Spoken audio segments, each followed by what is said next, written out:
Salam sejahtera.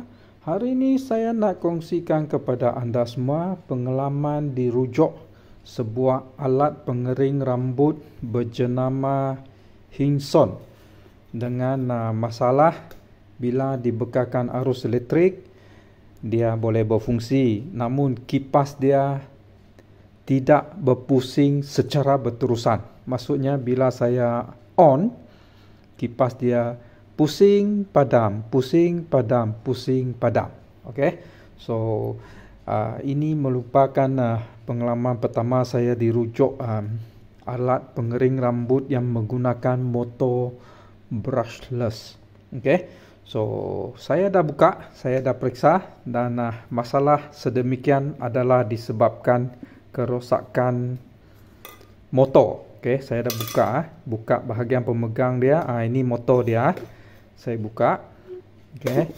So ini motor, kalau sekali pandang macam motor kapal terbang jet. Okey. Ini brushless dia sangat laju. Okey. So bagaimana kita nak tahu motor ini rosak?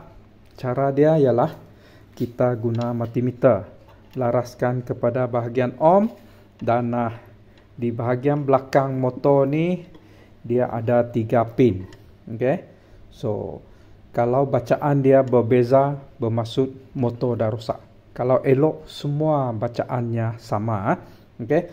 So saya pernah dirujuk alat pengering rambut seperti ini dan bacaan rintangan pada setiap pin ialah kira-kira 51 ohm. Okey, saya tunjukkan kepada anda. Ada 3 pin di sini Saya uji 2 di tepi. Nampak? 51.2. Saya uji 1 di kiri dan 1 di kanan, 36. Okey, saya uji 2 di kiri pula, 36. Nampak tu? Yang 36 itu rosak. Okey. So satu lagi cara ialah kita boleh lihat ke dalam. Okey. Kalau dia elok, dia berwarna oranye, macam ni. Okey, oranye Kalau dia hangus, dia berwarna hitam. Mana dia? Ini dia. Mana dia? Saya tunjukkan kepada anda. Ini. Nampak? Dia berwarna hitam. Hitam bermaksud dia dah panas melampau.